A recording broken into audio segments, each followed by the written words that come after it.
Welcome, folks. We have almost 300 of you joining us today, and we've had over 500 registered for this webinar, so I expect we'll be getting a lot more folks joining us. My name is Megan Dettenmeyer. I'm the Forestry Extension Educator at Utah State University, and one of the best parts of my job is bringing in really exciting speakers like Dr. Susan Day today to talk to us about forestry topics that can help all of us. So I'm here to just be the liaison and help sort of run things behind the scenes. So if you are looking for CEU credits, when you registered for this webinar, there was a spot to enter your ISA or SAF credentials. And if you entered it there, there's nothing else you need to do. If you forgot to enter it, I'm going to put my email in the chat pod, and you'll just need to email me that information so I can have it on hand and make sure that you receive credit. So I'm going to turn it over to Sharon, and looking forward to hearing what Dr. Day has to say. Well, I want to welcome everybody on behalf of the Tree Fund. My name's Sharon Lilly. Some of you might know me from my days of working for the International Society of Arboriculture, but now I am a volunteer Tree Fund trustee and also a member of the Research and Education Committee. The Tree Fund was formed in 2002 with a mission to support scientific discovery and dissemination of new knowledge in the fields of arboriculture and urban forestry. They do that through providing grants for research, scholarship for aspiring tree care professionals, and support for arboriculture education. There are a number of sources of revenue, and this is very important because this is not government funded. It's funded entirely by donations and fundraising projects within the arboriculture and urban forestry communities. So if you have the opportunity to support any of these fundraising activities, maybe through your ISA chapter or by sponsoring a tour to trees, bicycle rider, or even maybe giving something in your will, that's the Heritage Oak Society, where you set aside a little portion of your will for the Tree Fund. Every little bit helps. Since 2002, approximately $3.2 million have been awarded for research, and you can see the research priorities that are currently in place, and Dr. Day's presentation today with root and soil management certainly is among those.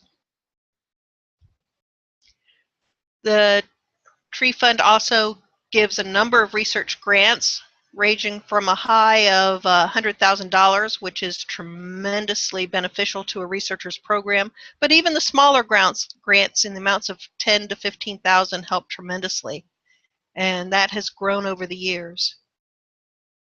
In addition, the Tree Fund administers a number of different scholarships, and you can see some of this past year's scholarship winners in the photos there. Maybe you know some of them. And also arboriculture education grants. See a couple pictures there. One of those is a tree camp in South Dakota, and the other is a program for tree detectives in North Carolina. So a lot of great projects are getting funded. And all of this is very important because healthy trees are rooted in research. And in addition to the Tree Fund sponsoring this, we want to thank our hosts at Utah State University, Forestry Extension, and Utah Division of Forestry, Fire, and State Lands. So we thank them for their help with this. Now, without further ado or any more commercial announcements, I want to introduce our speaker for the day. Susan Day is an associate professor of urban forestry at Virginia Tech. Dr. Day's research focuses on managing urban soils to enhance tree growth and longevity in the context of environmental challenges, such as managing stormwater and reducing land development impacts. She's published more than 70 articles as well as book chapters on these topics. She's currently the project leader for Urban Forestry 2020, which is a national initiative funded by the National Urban and Community Forestry Advisory Council to examine urban forestry profession in higher education. Dr. Day holds a BA from Yale University, an MS from Cornell, and a PhD from Virginia Tech. Go Hokies. Recently, Dr. Day has completed work on soil profile rebuilding, a rehabilitation technique for compacted soils, and that is her topic for today's presentation. So I want to welcome Susan at this time. Well, thank you, Sharon, and thanks everyone for joining us today. And I just wanted to say before I get started, this research I'm going to talk to you about today really would not have been possible without the Tree Fund. The Tree Fund provides support for research that's not really readily funded by other sources, and that's very practical and useful to practitioners and long term and so forth. And so I really appreciate the support of the Tree Fund in this research. And there's funding that came from other sources as a result of that initial investment by the Tree Fund. So I appreciate that very much. So what I'm going to talk to you about today is soil profile rebuilding. As Sharon said, this is research that we've been working on here at Virginia Tech since about 2007 on rehabilitating compacted soils. And since we have a pretty brief time frame today, and there are people from all over the country, so I'm really just going to try to hit the highlights and leave plenty of time for questions. So I hope we can have some good conversations. So we're going to talk about soil profile rebuilding, which is the name we've given to this rehabilitation technique that we've been studying here, and talk a little bit about the background, compacted soils, what they do to trees, but we're not spending too much time on that because I'm sure most of you are familiar with the consequences of compacted soils for trees. And we'll touch briefly on trying to understand when there's a threshold for action, and there's a whole lot we could discuss with that, but we'll just touch briefly on it. But I know maybe some of you will have questions. But what I really want to focus on is kind of the strategy of SPR, which is soil profile rebuilding, and what the implications are for kind of the long-term health of trees, and then of course the mechanics of carrying it out and so forth, and our research results, the results we've had from it. Okay, so just to step back a little bit, this should look familiar to a lot of you. Now, of course, we're in Virginia, so this is a Virginia site. This is, in fact, it's on campus. But this is a typical sort of post-building construction situation, and I frequently get calls from landscape contractors and landscape architects and arborists and urban foresters and others about what to do in this situation. So you show up and this is the site you're presented with, and then the trees have to go in, and you see the freshly planted trees over there in the corner. I'll see if I can get my little laser pointer to work. I don't know if that's working, but right here, those trees. And so the landscape contractor comes in, plants everything there is to plant, then it's sort of top dressed with topsoil, and it's supposedly good to go. And like many of these situations, almost all of the plants on this landscape have been replaced at least once. Okay, so it's an unsustainable situation for trees in particular, but really for all kinds of landscape plants and landscape functions. So people would contact me, and really there was a lot of frustration, and there still is, where it's difficult to get people to invest in soil. You know, soil just isn't that exciting to most people. I mean, I try really hard to get my students excited about soil, and you know, I jump all over the room and I have demonstrations, and even then, you know, I'm not sure that they're really bitten by the soils bug. So it's hard to get people to invest in soil. And so the concept or the motivation behind this research was really to try to quantify the return on investment that you get from investing in rehabilitating soil. And so we wanted to quantify that in terms of ecosystem services. That was really the metric we were using. Okay, so what I'm going to talk to you about today is soil profile rebuilding, which is this, the name we've given to this technique, and I'll explain why in a little bit. It's called that. And it's a technique for rehabilitating compacted soils developed at Virginia Tech. And I say developed at Virginia Tech, and let's just, you know, take that with a grain of salt, because really the foundation of this procedure is adding organic matter to soil, which is hardly anything new. And it's also been inspired by the work of many people. So for example, you'll see that we use a subsoiling technique that uses a backhoe. So I was originally introduced to that by Kai Rolf, who's a Swedish researcher back in the 90s. And so we incorporated his technique. We used research from the mine reclamation work that goes on here at Virginia Tech is we're in an area with many surface mines. And so there's been long-term studies of mine reclamation carried out by Jim Berger and Lee Daniels here at Virginia Tech. And so some of this, this technique sort of incorporated ideas from that. So it's really bringing together these different methods for decompacting or rehabilitating compacted soil, but it was focused on this typical profile of urban soils that are post-building construction. And so that is the soil, like I just showed you, where topsoil's been scraped and there's been a lot of grading. It may go just fairly near the surface if the site's relatively flat, or in areas where there's more topography, it can go quite deep. But you get this compacted subsoil region. So treating the surface soil isn't enough, and this technique is really designed to focus on that compacted area that you get with building construction.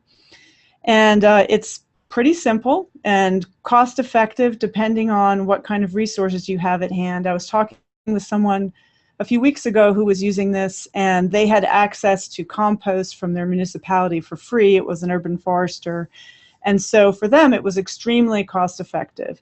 If you have to purchase compost, it can be more expensive, and it depends on the area and so forth.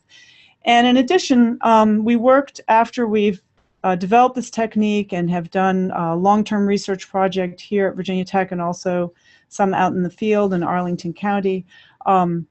We worked with a landscape architect and developed specifications, and they're available at this website that you see down here, and this is an excerpt from the page. But there's you can download the specifications. There's sort of a short, friendly version and a long, low bid situation version, and you can do whatever you want with those specs and adapt them for your use. Okay, so first, I'm going to spend just a really brief time just talking about compacted soil. This is a building site, and all of this soil that you see here is just typical of this kind of soil damage. And the soils that we worked with here are loams and clay loams. They tend to be on the fine textured side. I have heard reports from practitioners working with sandy loams and more coarse textured soils that they've had good success with this protocol as well. But essentially, all of this area that you see there, that soil, is a future landscape. And so you can see the damage to the soil. And this has consequences beyond just making your landscape fail. I think it has broader consequences, and that's why I want to point out this sort of example, the fallacy of the perfect tree. I mean, one solution to the bad soil situation that we encounter in many cities is to find the tree that tolerates everything, and we've really relied on that too much over the years. So these are American elms in Worcester, Mass. In the early part of the last century. But this was a bottomland tree, tolerates compacted soil, grows rapidly, has a beautiful arching shape, seems pest resistant. And so we all know what happened with that when Dutch elm disease came through. But we also have that same effect today. And even if we have more diversity and perhaps a little more resilience against disease, we're really missing opportunities if we don't try to make every piece of soil where we're going to have a tree and a plant in the city provide the most ecosystem services and the most support for plants that it can. And to me, that's sort of homogenizing a lot of our urban landscapes, especially in more newly developed areas. So I can show you picture after picture of future landscapes. Okay, so this is one in Roanoke, Virginia that Eric Wiseman, a colleague of mine here at Virginia Tech, took. Nice compacted, a red clay, nice southeast. Here's one on campus, contaminated with concrete spoils and rubble. And this is in fact, this part on the left is the tree planting space. Here's another one. This is now proud home to a row of thin canopied Zelkova trees and so forth. And so all of these situations that are so common to all of us, what we really miss out on here is the potential to ever have trees that are maybe a little bit difficult to grow, or really large trees, or really long-lived trees. And this is a picture of a beautiful cucumber magnolia. And this type of tree, sure, it would take a very special site in the city to house it, but this there's no potential for these kind of magnificent trees if we limit the ability of our soils to support them. And so this is one reason I feel pretty passionate about trying to help people, or help all of us really, find ways to maintain the health of soil and protect it and restore it if possible. Okay, so one thing that you might be thinking of is sustainable land development. Well, there's lots of interest in sustainability. We have LEED buildings. This is an energy efficient building that was going up recently. And we have all kinds of green infrastructure, and there's really a high interest in that. But still, soil kind of gets the short treatment. And we have sites, the Sustainable Sites Initiative, which I think offers some promise to really focus more attention on soils. But I just want to give you this example. So even if something's a green building, we still have all this soil destruction. So this is in fact a really nice building, and it was built on prime farmland soil. And the soil was graded down 3 feet in order to change the topography so that water would drain back towards a bioinfiltration swale.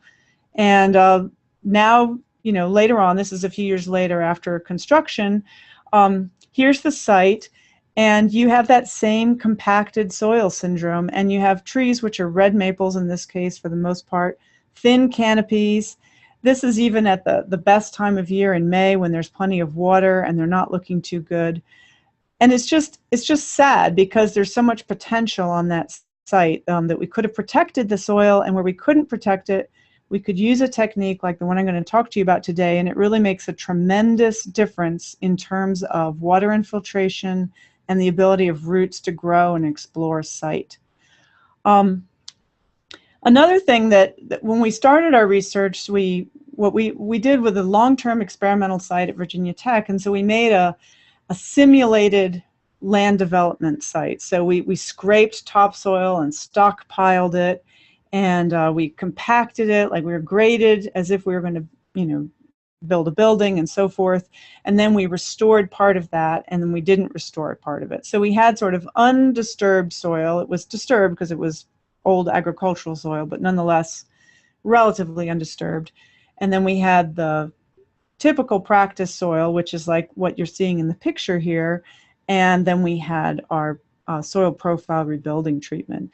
But one thing that came out of this research that was a surprise to us was how destructive to the soil simply just scraping the topsoil and stockpiling it and then putting it back is. And so all of this manipulation of soil, including the soil profile rebuilding treatment, can break down aggregates in the soil, and we'll talk more about those later. And in this case, you lose a lot of soil organic carbon, a lot of mineral-bound carbon, and that's the carbon that's held very tightly in the soil that's supposed to persist for, hundreds and hundreds of years. And of course, as is typical, you see this poor drainage. And so you can see that here, these puddles right there. I mean, that's very, very common. So underneath this topsoil that's been respread, there is that same compacted, graded subsoil like we saw in the very first picture I showed you. And so this is kind of the crux of the situation. This is what you have, and what I'm going to talk to you about is how we can fix this as best we can. And it's not perfect, but in terms of tree growth and longevity, it will set things in the right path. Okay, so this is this picture of balls of yarn. I'm going to show this to you several times. And the purpose of this picture is to remind me to talk about soil aggregates and sort of explain what they are and the role they play in soil compaction and the restoration of compacted soil, so the soil profile rebuilding.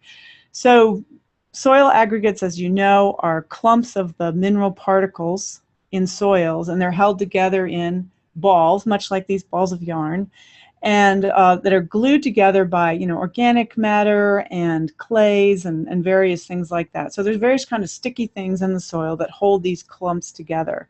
And the reason they're so important for actually several reasons. And in fine textured soils, like soils with significant clays, for example, the aggregate is sort of like allows there to be particles within particles. So you have the aggregates acting like big particles, almost like sand, and that's what permits air and water to move through the system. Yet inside you have all of the fertility and water holding capacity of a fine textured soil. So it kind of lets you have the best of both worlds.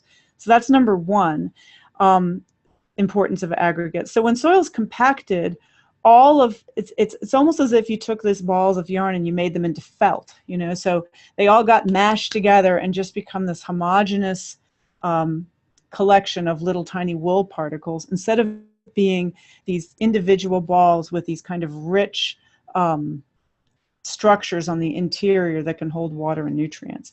Another reason that they're important is they also protect soil carbon, which is really important, of course, for the health and productivity of soil, from microbial attack. Okay, so you have carbon inside these aggregates, and that protects them from being exposed to microbes which consume the carbon and respire it, right? So anytime we till soil or compact it and we break apart these balls of yarn, then it's like opening up an egg to all the microbes, and they can dive right in and consume the carbon. So that's a second reason why it's important. So when we talk about soil profile rebuilding and the technique, when we get to that, the overarching goal is to try to rebuild these aggregates and create an environment where they can reform and maintain. Okay, so that's really our goal, is to restore the aggregates. And that might be something that you might think about soil compaction in terms of just how dense or hard the soil is.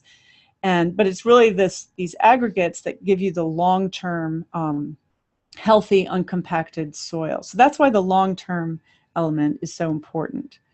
Okay, a lot of people ask, how do I know when the soil's bad enough or compacted enough for it to warrant some kind of remediation treatment like soil profile rebuilding?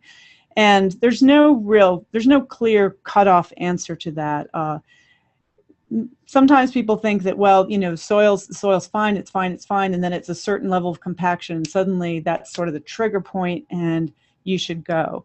But it's really, any soil compaction is going to slow tree growth and root growth, and so it's really up to you and your goals and demands for a site that you decide when to act. So this is an example here. This is there's the tree ready to go in, right? It's not looking too promising here.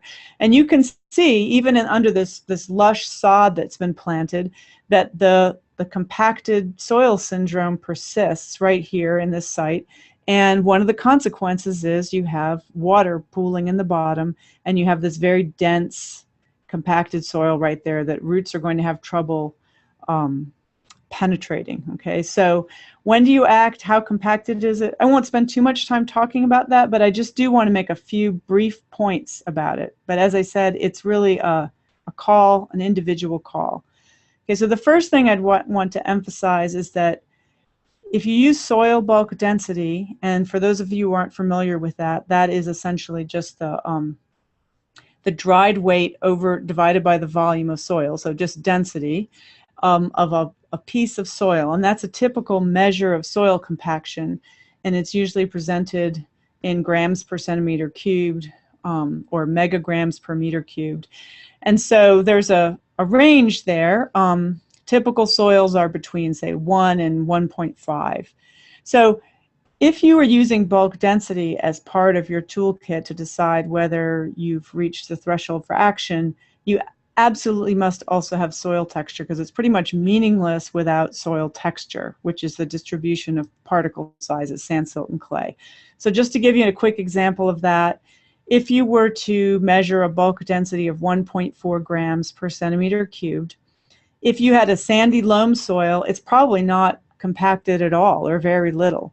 But if you had a soil with a lot of clay, a silty clay loam, then you have pretty compacted soil, and it's going to have a strong effect on your trees. And so this is why you need to have both these pieces of information if you're using that as a tool to determine your threshold. Okay, so now we're back to the aggregates again here. And so this is a reminder to me, we're talking about aggregates. So when we do soil profile rebuilding, so let's say you have your site, you've determined that you've met a threshold where you need to remediate it, and that could be that you need to increase permeability to water, or it's at too high a bulk density for tree growth, or some other rationale that you have. Then what do you envision doing? And what I want you to think about as we talk about kind of what you can accomplish with soil profile rebuilding is our ultimate goal is to create an environment that will help rebuild these soil aggregates. And that's what gives you that nice crumb in your soil. So if you have a good garden soil and you pick it up in your hands and you see those nice aggregates in your hands, that's what we're trying to achieve. Okay, so we'll talk about how we can achieve that. Okay, so soil profile rebuilding is essentially rehabilitating the soil in place. So this means that instead of excavating soil and importing it, we're trying to rehabilitate it in place. And it's called soil profile rebuilding because we go down deep into the profile, into the subsoil, and we're trying to recreate the conditions for each horizon, or at least a couple of horizons, so that they can form these aggregates. Okay, soil profile rebuilding does not address other issues that you might have with your compacted soil. So for example, pH issues that would be caused by all the limestone gravel here. No doubt if I went and measured the pH on this site today, it's probably over 7.5 and it might be over 8. Soil profile rebuilding will not fix your pH problems. This is a typical consequence of high pH, and so you can see this is a pin oak, and on the right here, you see that interveinal chlorosis where it's yellow between the veins. That's a typical sign of micronutrient deficiency caused by the inability of trees to take up iron and other micronutrients because the soil pH is too high. This is a leaf that is healthy, okay, where it's not experiencing that problem. So soil profile rebuilding doesn't address that. It's not designed to use around large trees because it disturbs all the soil in the site, okay? So if you have existing trees and they have extensive root systems, you would be damaging the root systems to use this. So this is not a remediation treatment for trees. Perhaps around newly planted trees, you could use it, but not where there's extensive roots, okay? What it will do is it will treat sites like this, okay, where you have all the soil post-construction or before planting to be remediated, and it will reduce compaction, it will increase tree growth tremendously, improve permeability tremendously, increase soil carbon stores, and it appears to set the long-term soil formation processes on track, and think they're forming aggregates. Okay, so that's kind of what we're hoping for here. So soil profile rebuilding, I'm just going to talk about the technique here itself. It remediates soil compaction, sets soil formation processes in gear. It increases KSAT, which is saturated hydraulic conductivity, soil carbon, and tree growth, as I said. The specs are all available on our website, and you can download them and use them. And there is peer-reviewed science to back up the information I'm about to give you. So we did a controlled long-term study here. We've published all the information in scientific journals. So if you need to document the effects of this kind of treatment and what you might expect to get out of it, you can access those journal articles. Now, if anyone has trouble accessing them, because I know this is often the case with journal articles, you are welcome to email me. Just send me a private email to my email address, and I will send you a PDF of the journal article if you have trouble accessing it. Because I know if you don't have access to a university library, in some cases they're hard to find. In other cases, not. Just depends on things. But I'd be very happy to send them to you, so let me know if that's the case. Okay, so we're aiming for these aggregates. And so the first step in this is to incorporate compost. And so there's, I've been working with soil compaction for a long time, and one of the issues that comes up with trying to remediate soil compaction is that because those balls of yarn or the aggregates are destroyed by compaction and crushed, even if you break up compacted soil,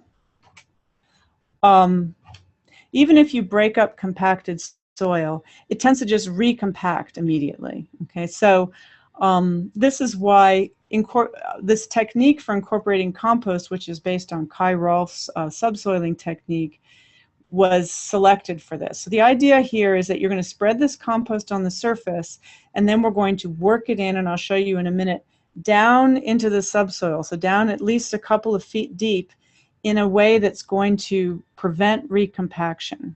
Okay, so here we're laying it on the surface. So the next step is using this backhoe, and you go in and you scoop. This has like a 2-foot bucket. So you go in and you scoop all the way down, you lift it up and you drop it. And sometimes you kind of break up the clods with the tines a little bit if needed. But what you get here, and we verified this with plexiglass tubes that we put down into the soil so we could see down about 2 feet deep, is it makes these kind of veins of compost that run down through the soil. And so the concept here is that that compost holds those compacted areas apart. Okay, so we're not incorporating it, you know, evenly throughout the profile. We're making these veins, and the concept here is that roots will be able to follow those paths, and roots, of course, pump a lot of carbon into the soil and create a lot of biological activity, which helps form those aggregates. Okay, so this is the incorporation technique. So it doesn't take a lot of compost. I have a relevant question. What kind of compost? And it doesn't matter what kind? Yeah, so good question. So in the studies that we did and in the specifications that are up there, we used yard waste compost. Okay, it was mostly leaves and yard waste. And so that's what all of our research is based on, that kind of compost. However, you could use any kind of compost. There's a few caveats that you'd want to think of. One is that you want it to be mature and have a reasonably low carbon nitrogen ratio. So if you were to incorporate compost that had a high carbon nitrogen ratio, say like over 35, something like that, you could end up with some short-term nitrogen deficiencies in the trees, and that has happened. People have reported that happening to me. The compost we use had a carbon nitrogen ratio of about 12. So what I would recommend for compost is you want to get high quality compost that is truly composted and stable, mature, and has a low CN ratio. And you want to make sure that it doesn't have a lot of salts, for example, or, you know, if you're in an area where it's sensitive to nutrient runoff, you don't want, say, a high phosphorus compost or so forth like that. So typical compost testing protocols would be appropriate. If you want to spec compost, we do have a fairly detailed spec in the spec on the compost, but people have said, well, can I use biosolids? Sure, you could use biosolids and you'd probably have the same results. It's just we didn't use biosolids, so that's not what's in the spec.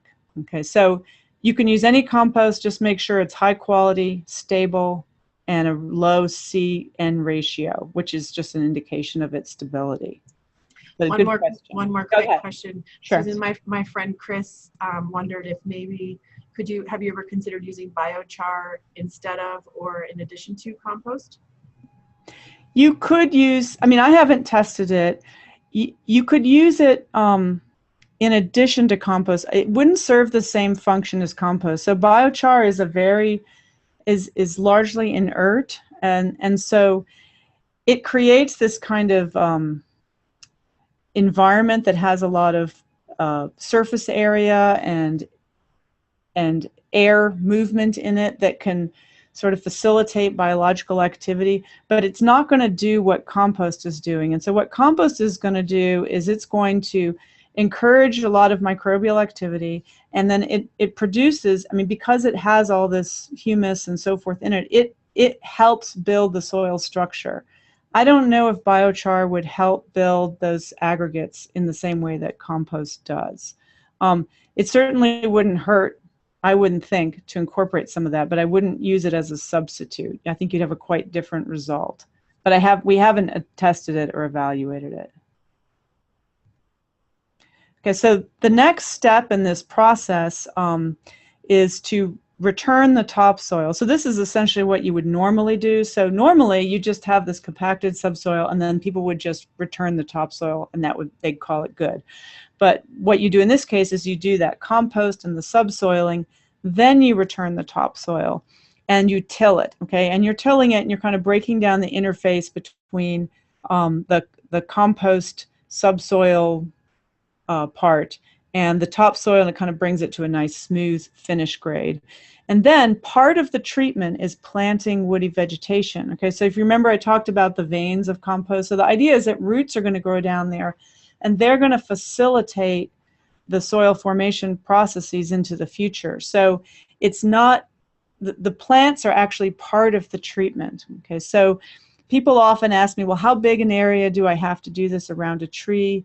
And my answer is it's not a planting treatment, it's a soil treatment. So you really have to think of it in like treating a big area to make it make sense and be effective. Okay, so let me just go back here. So you spread the compost, you work it into these veins with the backhoe, you return the topsoil, and you plant the trees. Now, lots of times you'll have situations where, well, the topsoil is already there. You know, someone's already returned the topsoil, and now you're trying to do soil profile rebuilding. So what do? Well, you just have to kind of adjust the procedure. So you don't have to remove all that topsoil. You could just spread the compost, incorporate it, but then you're going to have a lot of your topsoil down there in the subsurface, and so you're probably going to have to add some more to the top, but maybe you won't feel that you have to add as much, you know, perhaps. So that's roughly, because that situation comes up a lot. You don't have this exact situation where you just have the subsoil and the topsoil hasn't been put on yet. And then the next thing is just typical landscaping practices. You're going to mulch or plant grass or do other things like that. So we installed this as an experiment in 2007 and 2008, and so we collected about 7 years of data on this method of soil rehabilitation. And then we also partnered with Arlington County Urban Forestry, and they were doing a traffic calming experiment, or not experiment, but installation, where what they were doing was they were taking roads that had too much speeding, I guess, and they were installing medians in the middle to kind of slow the traffic down a little bit. And so they were uncovering soil that had been under pavement for decades and decades. And they were faced with this question of, well, are we going to excavate it all and replace it, or can we do something on, you know, in situ and fix it in site? So what they did was they used soil profile rebuilding for about half of the sites. We did an experiment where we randomly assigned it and did nothing in the other half, and they were really happy with the results. They felt the soil profile rebuilding was really meeting their needs for that situation. So what did we find in our controlled experiment here at Virginia Tech? So this is this column over here on the left. This is the depth of the soil, and these little yellow things represent the samples we were taking. So this is a soil sample taken at 8 centimeters, for example. This is a soil sample taken at 18 centimeters. So we looked at the bulk density over time, and at 9 months, and then again at 5 years. And so what we saw was that when we did profile rebuilding, this is the topsoil here, we greatly reduced the bulk density. And here in the more compacted regions where it was over 1.9, we greatly reduced it to 1.35. Now, just a note, anytime you add compost to soil, compost doesn't weigh as much as soil, so it automatically reduces the bulk density. So it can be a little bit of an artificial reduction initially, and then that can settle down. But this was after 9 months, okay? So this wasn't the day after we installed it. And then we measured it again in 5 years, and you can still see there was a pretty dramatic reduction here in this area. Down here in these zones, these were essentially unchanged. And that's to be expected because we're looking at these little samples like this. And so if we got this sample in an area with that was all soil, and we're breaking it into these big clumps with the backhoe, the bulk density is essentially not particularly altered there. So this area here is really the region that creates the most problems in post-building soils, because this is where it gets the most compacted from grading, is really the top, say, 6 to 8 inches under of the subgrade before the topsoil is applied. So that's what compacts the most from repeated trafficking during construction. Now, of course, if you're building something up in lifts or you have a lot of cut and fill, this region may go much deeper. Okay, so this might make your head spin, or this might be very familiar to you, but this is a soil textural triangle here on the right, okay? And so as you can see, there's percent clay, percent sand, and percent silt. And what this is back in the 80s, some Forest Service researchers did an extensive literature review asking that question that we mentioned earlier: what bulk density limits root growth? Okay. And they did a review paper, Daddow and Warrington, 1983, and they found for all these different textures what was the bulk density at which roots almost completely stopped. Because, you know, it limits root growth immediately, but when does it almost halt root growth? And they developed this triangle with these little lines here that kind of gives you a range. And so you can use this adaptation from the Sustainable Sites Initiative as one of your tools if you're trying to establish a threshold for yourself.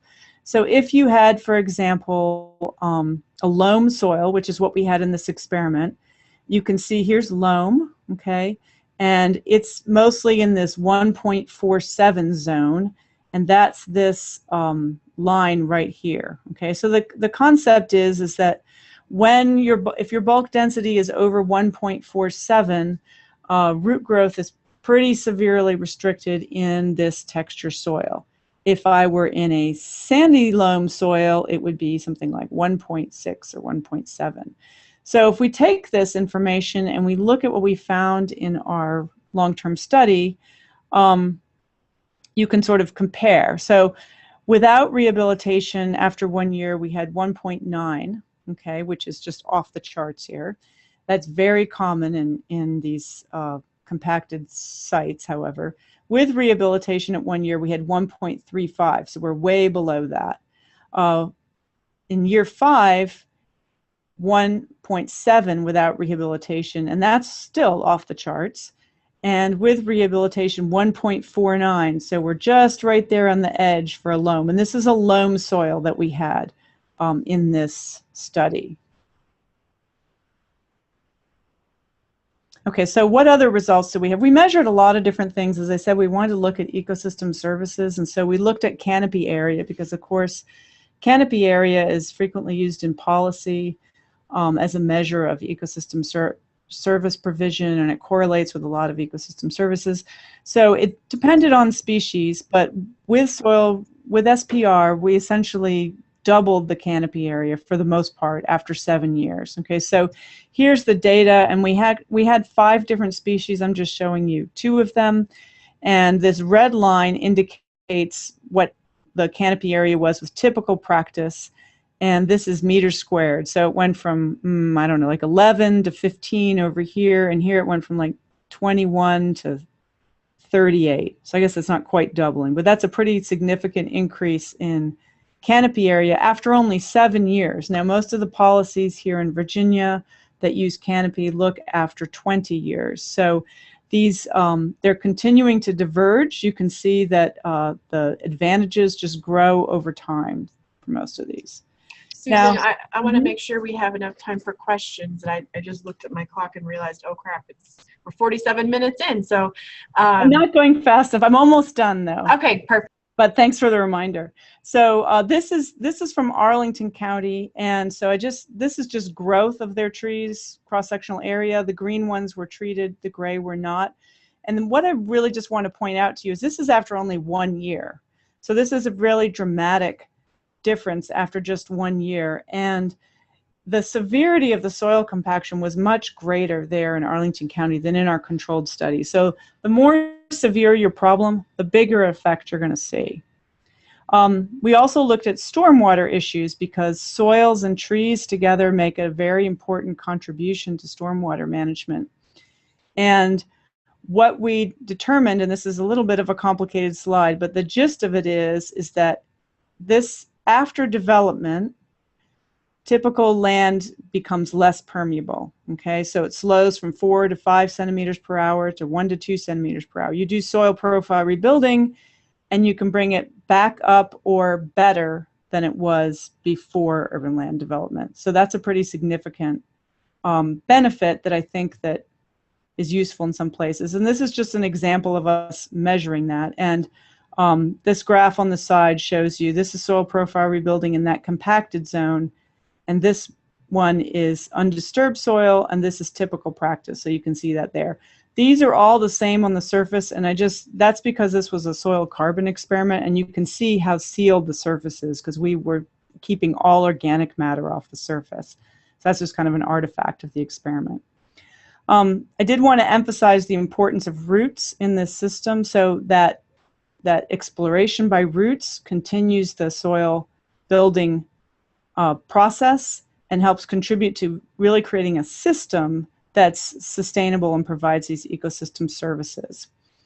And hopefully we could have more large trees. This is the angel oak in South Carolina, which is a beautiful live oak, and fewer of these trees. And so these are the journal articles I promised that we have, and all of this information is on our website. And as I said, just email me if you want something in PDF. We also had a kind of more user-friendly article that summarizes a lot of these things recently published in City Trees. And you can probably access that from City Trees, but I can also send you a PDF of that. And then I want to thank all of my many collaborators, and particularly my graduate students, Rachel Lehman, Yujuen Chen, Julia Bartons, and David Mitchell. And especially also thank the Tree Fund and the ICTAS, Institute for Critical Technology and Applied Science at Virginia Tech. And so now we have time for questions, and I think we still have 10 minutes. So awesome. I'm happy to take any and all questions. Great. So feel free to keep sharing your screen or just quit sharing, and then you can open up some of the questions. But I'll read one. Damon asked, we do a lot of street tree planting and planting strips. Can this be effective to help smaller areas, or could you modify your techniques for these sort of situations? Yeah, so I think that one of the reasons we selected that backhoe method of subsoiling was so you could fit it in these tight areas, because in addition to medians and street tree areas, I mean, there's a lot of utilities. I mean, there's always all kinds of things you have to work around. And so in Arlington, they were doing some very narrow medians and street side plantings, and it worked quite well. The issue that they had was that working that deep in the soil isn't really typical. And so for the contractor, you know, I mean, as they're digging with the backhoe, they keep thinking, you really have to go that deep? And yeah, the answer is yeah, you do have to go that deep. So it takes a lot of communication and maybe a little practice, kind of getting everyone on the same page of what you're trying to do. And so that's why I think the sort of theory of it is important. So what you're really trying to do is break up those compacted layers, and where those are could vary depending on your site. Make those veins of compost, get those roots in there, and then get the processes going. So I hope that answers that question. Back to the veins, Joe asked, how wide are the compost veins? They're small. I mean, so, you know, when we look at them with the tube, they look like they're, you know, a half an inch to an inch or something. But of course, that's just one view. So they're probably flat and thin. So they're not big, wide tunnels of compost. They're just enough compost to keep separation for those chunks of soil. And I'm sure. Go ahead. I see a question about protecting soil from David Reuter. Mhm. And I just want to address that one. And the question is, wouldn't part of the solution be to change how we develop a site by leaving areas undisturbed? And I would say absolutely, absolutely, absolutely. So in theory, we would be using this only where the soil was previously disturbed or you had to disturb it. But in practice, lots of times you're coming in after the fact and people have already made those decisions and they've lost that opportunity to protect the soil. And so that's why in the Sustainable Sites program, for example, soil protection is highest, and then soil repair or rehabilitation is the next priority. Do you know, I'm sure you know about structural soils. Can you explain how this is different from that? Yes. So structural soils are completely, they're completely different animals. So this is taking a natural mineral soil that's been disturbed by urbanization and trying to repair some of the physical damage that's been done to it in order to allow it to support life. And we're just talking about the trees and vegetation, but there's also all other kinds of biological life in the soil that will be affected by this kind of treatment.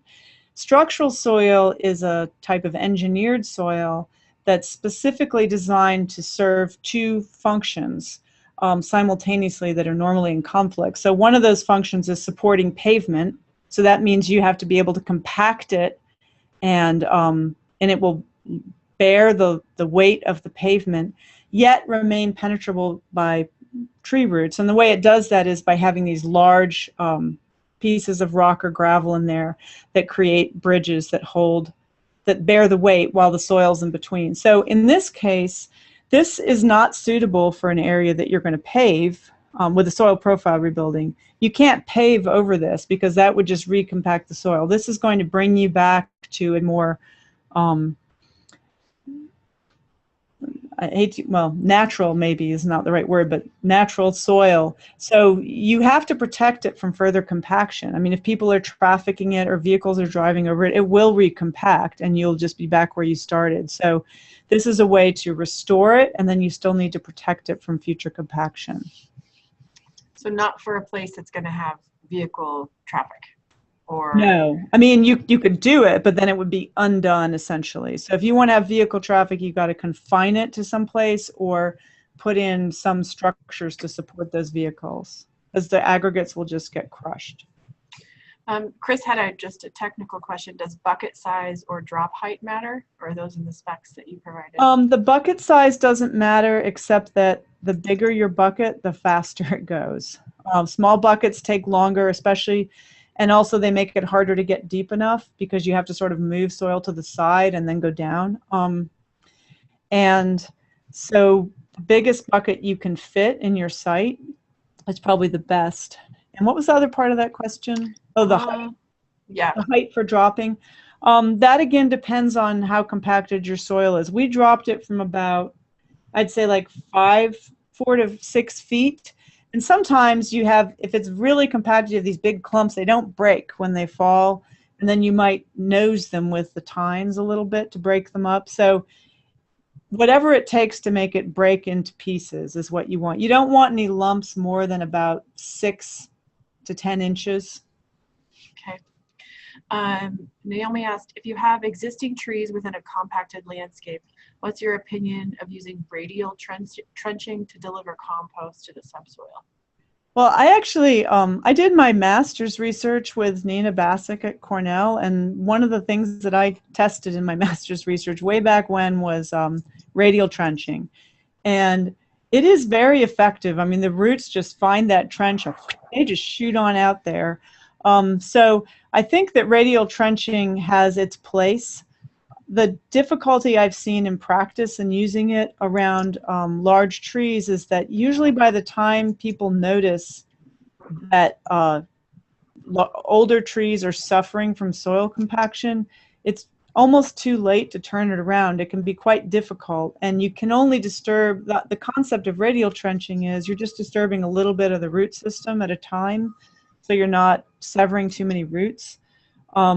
So if you have a tree that needs massive assistance very quickly, and that's sort of a slow, gradual process, that's where the problem, I think, comes in. So I think that it works. It's just, I don't know if it's usually enough for those trees. I haven't, maybe some other people in the audience have had other experiences with that. My personal experience is that it's often too late by the time you start applying that. Okay. So I'm going to have you open up the Q&A. We have 30 questions and I want you to sort of see if you have any that you'd like to address specifically, because there's some really great questions coming in. I'm going to say a couple quick notes about the webinar. We record every webinar, and this will be available on a couple links that I'm going to put in the chat pod in 2 seconds. I'll also include Dr. Day's email address, and if you have any burning questions that she doesn't have a chance to address today, you can certainly email her. And if you want CEUs, please email me. Don't put your information in the chat box because I will lose it. And so I'll put my email in the chat box just to make sure that you receive CEUs. If you entered your ID information on the registration page, you don't have to send me anything. So, okay, I'm handing it back over to you. Okay, that's fine. So let me see, I'm going to start right here at the top. This is a question that says, often site densities are measured in Proctor density. How can we relate bulk density to Proctor density? And this is a really common question, and unfortunately there's not a really good answer to it, because Proctor density is essentially looking at the percent of maximum compaction. So it depends on how much a soil can be compacted. And that doesn't really translate very well into how a root responds to soil. So it's not a, it's a sort of relative measure. And so I don't think there's any really good way to do that. On the other hand, bulk density is an extremely easy measurement to make. Okay, so you take an undisturbed sample and you put it in an oven and you weigh it. I mean, really, that's about it. And so if people are measuring Proctor density, they can easily measure bulk density as well. But typically, Proctor density is being measured because you're trying to see if something is stable. And so the question is, that's why it's a measure of percent of maximum, right? Because if you're trying to hold something up like a building or a road or a slope, you want to know if it can be compacted anymore. Because that makes it, the more compacted it is, the more stable it is. So if you're measuring it with Proctor density, you're probably measuring it for stability reasons. And if you have stability questions, then right away you're creating kind of a conflict of sorts between supporting a structure and supporting plants. And so you have to kind of step back, I think, and ask, well, what is it we really want this soil to do and perform in? And if it's plants, if that's your priority, then I would just get someone to do the bulk density measurements. I know that's probably not a very satisfactory answer, but this is something that comes up a lot, and I have never really discovered a really nice way of answering that. Next question, can developers ever get stormwater credit for doing subsoiling on a compacted site? And the answer is, I believe, yes, but this is, so in Virginia we have a stormwater credit that's related to incorporating compost. And so you could do this procedure and get that stormwater credit. But it's going to depend, of course, on your policy environment, your local government or state or whatever your regulations are. And so I would encourage you to make use of the scientific journal articles to try to see if you can create a policy that will give you credit for this, because you certainly should get credit for it. It's going to vastly improve the rate of vegetation growth, and it increases permeability of the soil. We also found that the soil was drier with the soil profile rebuilding, and this is probably because you had more percolation down into the deeper soil regions and more water uptake by roots. But that means that the antecedent moisture is reduced, and that has an effect on runoff production. So it certainly should be valuable in that regard. Christopher Peltz says, have you ever seen this subsoil veining structure in adjacent or non-disturbed soils? And I'm not sure I totally understand that question. not really. I mean, sometimes I think maybe you're asking, like, does this occur in some other situation sort of naturally, perhaps? I mean, the only thing I've seen that's sort of akin to it is when there's been some kind of disturbance where something got kind of buried in the soil. So I'm not really sure I understand that question. If you want to re-ask it, go ahead. What if the classical thinking that a tree should be planted into the native soil and artificial profile should we therefore not be improving the soil profile too much? So I think that thinking about the native soil, that really has to do with questions that people were concerned about that had to do with amending the backfill. So that's more like a tree planting question. So the question is, people have studied for many years, like, is it beneficial to amend the backfill with peat moss or something like that?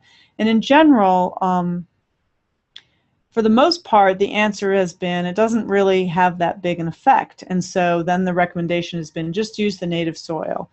And partly that's because if you look at the size of a tree root system, if you're amending the whole, that's just a tiny fraction of it. You're just treating this little tiny area. And so that's why it's not that effective. And then, of course, there's a concern about water movement if you have these disruptions in soil texture or structure. So that doesn't really apply to this soil profile rebuilding at all, because you're not doing a planting hole. You're creating not so much an artificial profile, but you're restoring the permeability and organic matter to an existing profile and trying to rebuild the horizons and make it approximate its natural state. So I think, I hope that answers that question, but I don't think you want to not improve soil because it's native, if it's been damaged. Okay, so that's the question of whether it's been damaged. I'm going to leave it up to you to answer as many as you want. So you. Okay, I'll keep going. I'm happy to keep going. I know it's a short time to cover this topic, so. Okay. And I do want to answer people's questions because I know they have. And I see Mike Pavlis down there. Hi, Mike. Compost quality guidelines for landscaping, unpublished paper in cooperation with USU. So I think this is just a comment to let there's compost quality guidelines. And I will say that there are a lot of I just brought up a poll. Quality. Just want to let you know. Sorry, I brought up a poll, so just try to ignore that. But okay, if folks are still viewing, go for it. Thanks. And if you're interested in, if you're buying compost, I think it really behooves you to learn about how to evaluate compost quality. In the specifications, there's some allusions to some of those things, but the State Cooperative Extension Service in most states probably has some really good information on this. I know Greg Evangelos here in Virginia works with it a lot. And so compost quality is an important topic. And so I echo that sentiment. Hillary Shugart asks, this info is relevant for a home in a division under construction. Does the same apply for an established home? Does the soil heal itself? I would say that this is a situation where you just want to go take a shovel and dig, because does the soil heal itself over time? Certainly, there's lots of research looking at how soils change over the decades after urbanization. And in general, they get better, they get more organic matter, they get less compacted. So it does heal itself, sort of.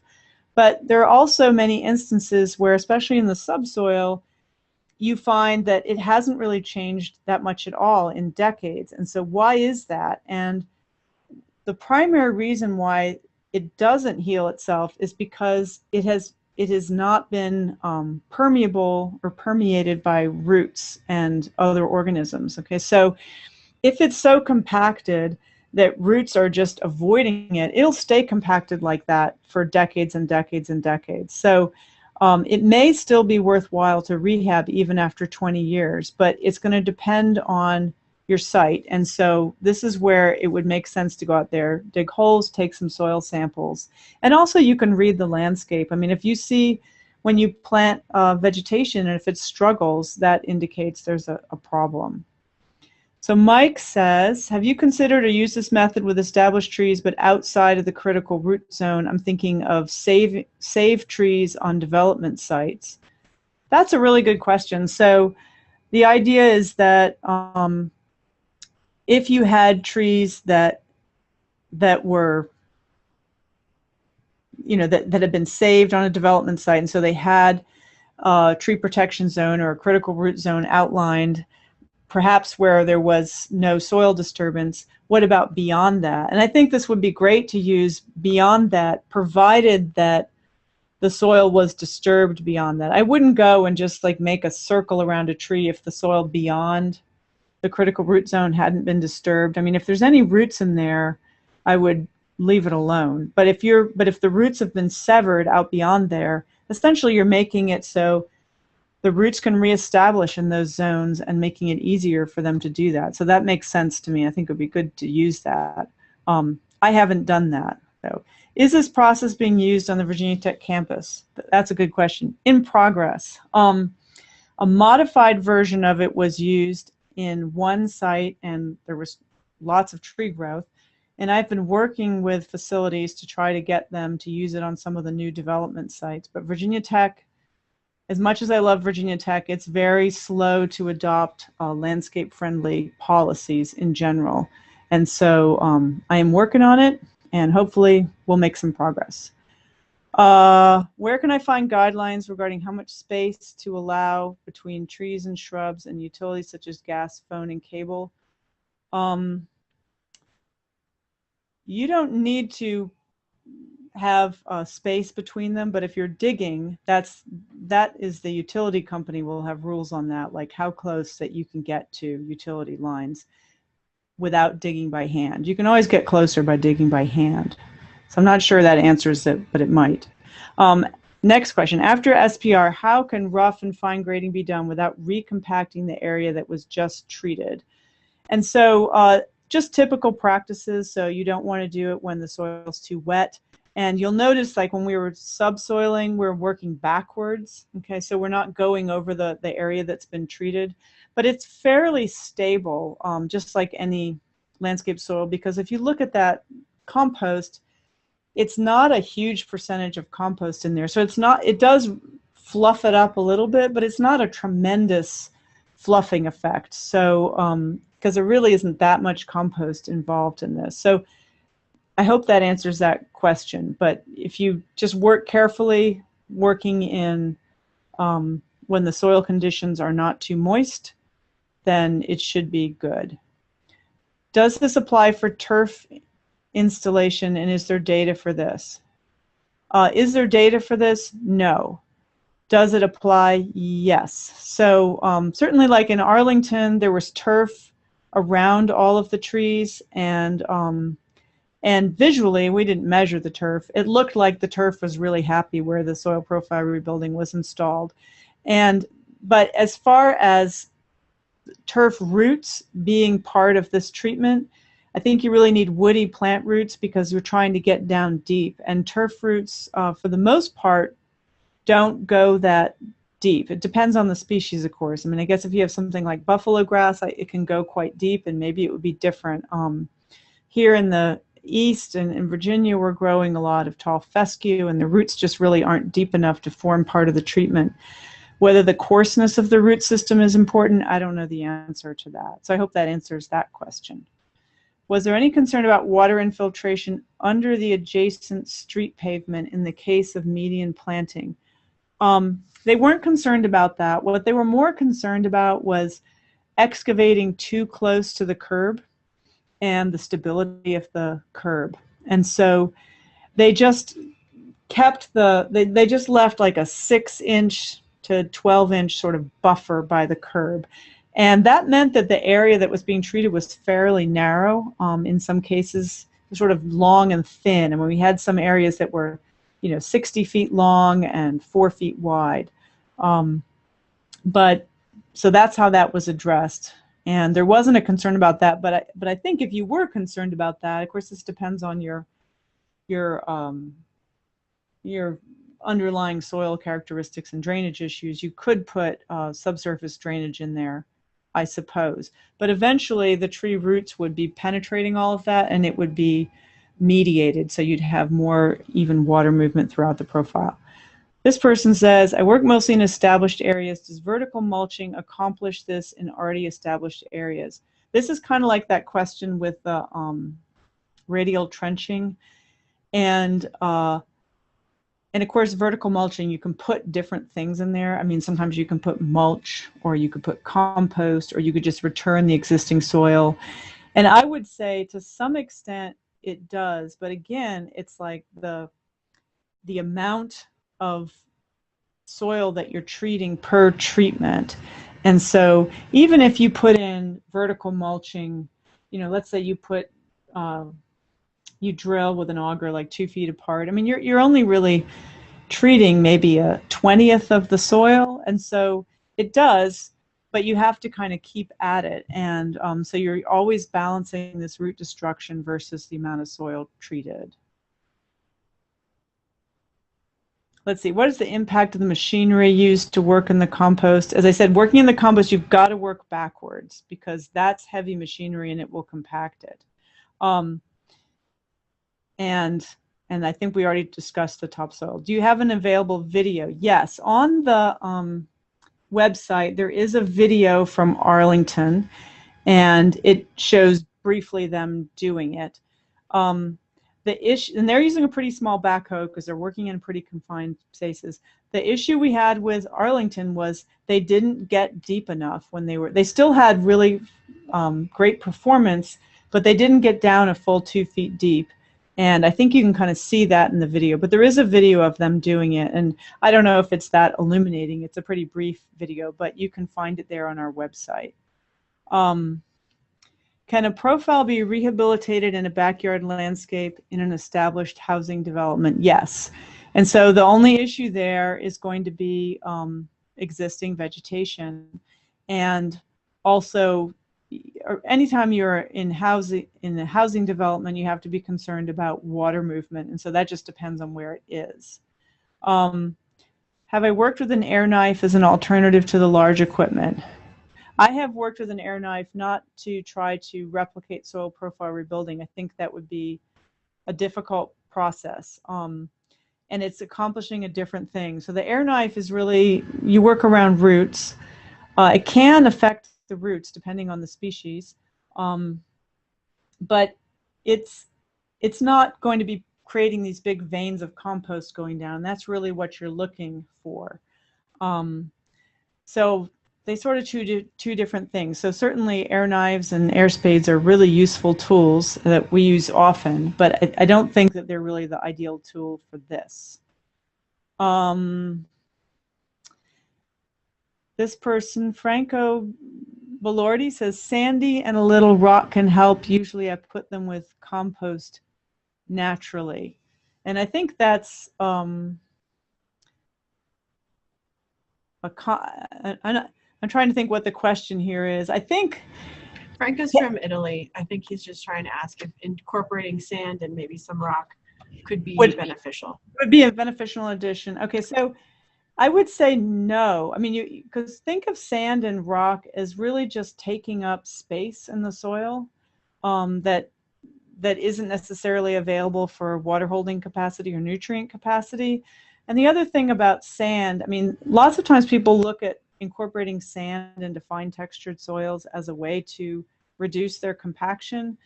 But if what you're trying to do there is change, say, a clay loam soil into a sandy loam soil, and if you go and look at that soil textural triangle that we showed earlier on, the amount of sand in a sandy loam soil is extraordinarily high. I mean, it's over 65% sand. And so to really have an effect like that, you are sometimes doubling, you're adding the equal amounts of sand to the soil you have. I mean, it's just an impossible process. So if you add less than that, then you're really just taking up space in the soil and you're not facilitating the formation of aggregates. So I would recommend against that, generally speaking. Can you use pine fines or organics high in lignin for compost? I don't know. I don't know the answer to that. I think that I would suspect that that would make it more difficult for microbial activity and aggregate formation, but I don't know the answer to that. Let's see, after treatment and proper planting, Would you anticipate needing to stake trees more often? That's a good question because the soil's looser, but I would say no, because when you plant in the planting hole, sometimes it almost makes like a socket of loose soil around the tree, right? And so in any form, this should be, I think this should be better because your roots are going to get out much more quickly. I didn't talk about it, but in Arlington and in our controlled study, the establishment rate is much faster in soil profile rebuilding. So that means the roots are getting out faster. And getting those roots out gets you stability more quickly. And that's going to reduce the likelihood of there being a storm event that tips your tree. Have you utilized compost teas? No, I have not done that. Will the treatment impact biological elements and have an adverse effect long or short term? The treatment, I would fully expect it to impact biological elements. We are actually planning to do a study in a few years looking at our long-term site and how the biological communities in the soil have changed as a result, as with and without soil profile rebuilding. I would anticipate that because you are creating an environment that has more organic matter, which is food for many organisms, and more air and water movement, that you would create a environment that would support more biological elements. And so I would expect it to have a positive effect both long and short term. How would you protect the soil from recompaction in a high traffic area? This is really a design issue more than anything. I mean, let's just say that you have to cross some soil that's been had soil profile rebuilding on a temporary basis. Well, then you could use some of these techniques like piling 12 inches of wood chips or something like that on the soil to protect it from recompaction. But if it's a long-term protection you need, that's really a design issue, and how the site is designed, how traffic is directed, how pedestrians are directed, whether you have, you know, all kinds of things like walls or mounds or gates or whatever you want.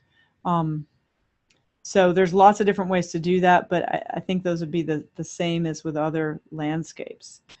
Can you explain the best way to apply topsoil and till it in without recompacting the upper layer of the turned soil? It shouldn't recompact.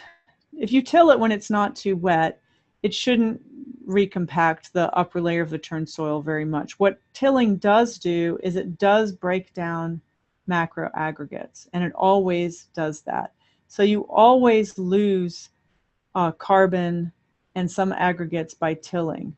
But if you want to achieve a finished grade and you want to sort of reduce that interface between them, I mean, really, I don't know that there's any way to avoid tilling. And so if you do it when the soil's not too wet, you reduce those impacts. So I hope that's an answer that's useful. Our desert soils in Arizona don't retain organic matter very long. How would that change this method of soil rebuilding, if at all?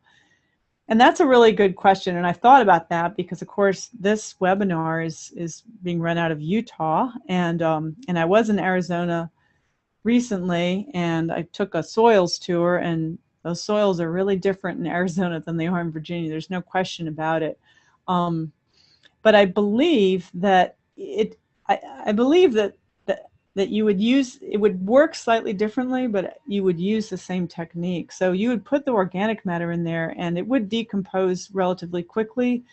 But if you provide that option for roots to get in there, you should get some effects. Now, if you have very sandy soils, now I don't know if the soils are sandy that you're talking about, but if you do have sandy soils, there's a limit to how many aggregate sandy soils will create, but you can still have some of these benefits with root growth penetrating them. Does rototilling the compacted soil prior to installing the compost and stored soil help? No.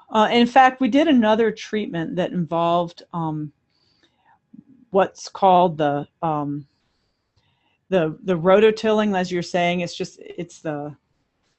We called it the enhanced topsoil treatment, which was essentially rototilling topsoil on top of the compacted soil, but not doing the subsoiling, and it really doesn't help, or not enough to matter. So I think that doing that in addition to the subsoiling, it probably wouldn't hurt too much, but I think it's unnecessary because it's very lumpy looking, but you're going to cover it with topsoil and rototill that, so you're going to get your smooth finished grade, and there's really no need to break it up any more than that.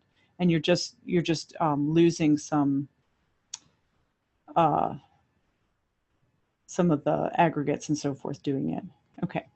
After SPR is completed, how can the contractor do the rough and fine grading, usually by machine, without recompacting it? So again, just working when the soil is not too wet. And this is, I mean, I'm sure, as you know, people grade and till in all kinds of weather, when they shouldn't. So this is the kind of thing that has to do with communication and specifications and so forth. But that's about that's all you can do. And if you have ordinary tilling equipment, it shouldn't be too damaging for the recompacting. It's pretty stable system. Air tilling ahead of planting. I think if you just use ordinary rototilling for the whole area and get your final grade that way, that's adequate. You don't really need to do any more tilling. And in fact, you don't even have to do that tilling. It's just that typically, in order to get your final grade and have it meet your customer's needs, that has to take place. If you can't mechanically aerate the soil, like in an area with a lot of tree roots, is there a chemical and natural product to break up the soil? Not really. I mean, really, soil aggregates are formed with clays and organic material, and there isn't really any magic way to get them to occur. It's all about creating an environment where they can form, and that's an environment where there's physical action, like freezing or thawing, or root growth, and that they're the ingredients that can glue the soil together, so namely clays and organic materials. So that's really the crux of it, and so it's hard to there's nothing you can like put on the soil to do that. Okay, let's see. Kevin Summers says, Dr. Day, in a parkway setting, we are essentially planting in hard packed clay. This is perfect for that situation. I have scooped out with a backhoe and amended soil with, I think that's pulverized dirt, mycorrhizae, chelated iron, homemade concoction. What I've found is the soil in the beginning is promising. However, when the tree grows out of the amendment, it's having a hard time anchoring in the clay. Illinois, hence the word parkway, right? I'm from Illinois, so parkway means something else here. But I understand exactly what you're saying, and I think that what the solution to that, I think, is to make it as is to try to amend the entire area if you can, or as much of the entire area as you can. Now, of course, once it's getting under the pavement, it's still going to be in that hard packed clay, and there's not too much you can do about that. There has been some research in the past where if you have trees that are growing pretty aggressively, they are more likely to be able to penetrate under the into those compacted soils than if not. But this is a question where you get down to soil volume or soil area and tree species. So you have a certain amount of soil that you can control or you can remediate, and then that can support certain size trees and certain species of trees. And if they have to be able to grow into compacted clay soil in order to support their full size, then they're going to have to be a species that tolerates that. And those tend to be the bottomland species that tolerate anaerobic conditions, like American elm and honey locust and green ash and many other popular urban trees, London planes and so forth, that are bottomland trees. So I hope that that answers that question. This person says, radial trenching experience. Oh, here's someone who has experience. Naomi Zerker says, I've used it successfully on large infrastructure projects where the compaction was caused by the construction activities extending into areas that should have been protected. The successful mitigation used pneumatic excavation followed by an installation of a pH-compatible compost into the trenches. So that makes really good sense because those are trees that they're not in sort of long-term decline that it's too late to turn around, but this is a tree that's experienced some sudden damage from construction, and then you can kind of undo some of that damage. So that seems like a really good use for radial trenching. Okay. Would you recommend the addition of 6 to 8 inches of large mulch beforehand to reduce compaction? This is protection of soil, and I would say the best thing to protect soil is to fence it off, just like you would the root zone. I mean, if you can fence off an area and protect all the soil and vegetation together, that's best. Then if someone has to traffic it, then this large mulch or wood chips is good. And I think you want to go even deeper than 6 to 8 inches. And I know that sometimes it's hard to drive through, and I think maybe people have put plywood on top of that, as opposed to just putting plywood on the soil, but putting that down, then putting plywood. There might be other people with experience in that as well. That would be my second line of defense in protecting soils.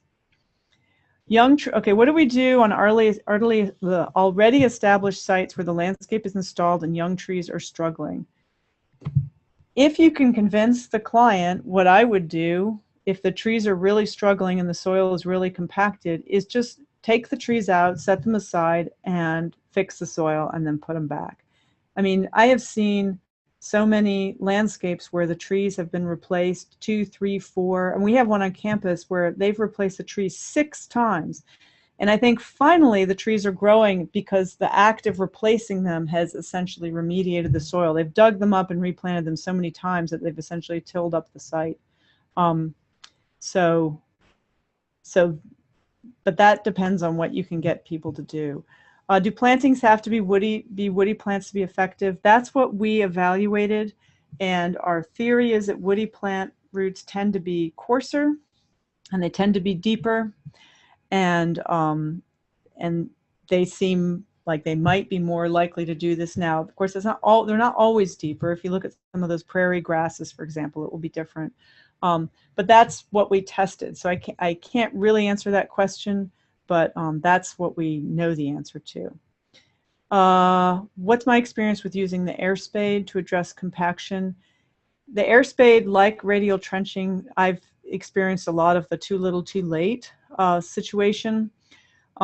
And also we did do some tests with air spades on tree roots, and there was also a study published in Hort Science about 10 years ago, looking at different species response to air spades. And I've also heard from many arborists that they've noticed this as well. So some species are more susceptible to damage from an air spade, and you can't necessarily tell that the root's been damaged. It might look fine. So my recommendations with air spade are use it with caution. But again, just like anything else, if you're improving the soil by incorporating organic matter, it should be successful. It's just a question of how much soil you can treat and how old those trees are. Okay, let's see. It's 3:30 and I've got another meeting coming up, so I'm going to answer 3 more questions and then I'll be done. Hold on just a second.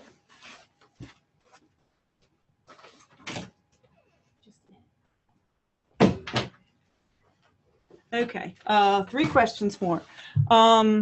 Would this be a good treatment for a site like school grounds where it was compacted a while ago and only turf has been growing there? Yes. And yes, I would just mix the existing turf right in. That would work perfectly. Naomi's coming in again saying vertical mulching recompacts very quickly compared to radial trenching in her experience. And I can see it all depends on where it is and what your soils are like. Can this process be added to a municipality's ordinance? Yes. In fact, the Sustainable Sites has ordinances about soil rehabilitation in general, and there's many practices that you can employ, and this is one of them. But the way they work is they look at outcomes. You have to achieve a certain level of penetrability in the soil, and so I would suggest making an ordinance that focuses on outcomes. Okay, I'm going to have to sign off because I have another meeting. But thanks everyone for joining us, and I hope that was informative for you. Thank you very much, Susan, for sticking around, and we still have 167 people joining us. So okay, I really appreciate it, and you have a great rest of your day. Thanks. Yeah, you too. Bye-bye. Bye.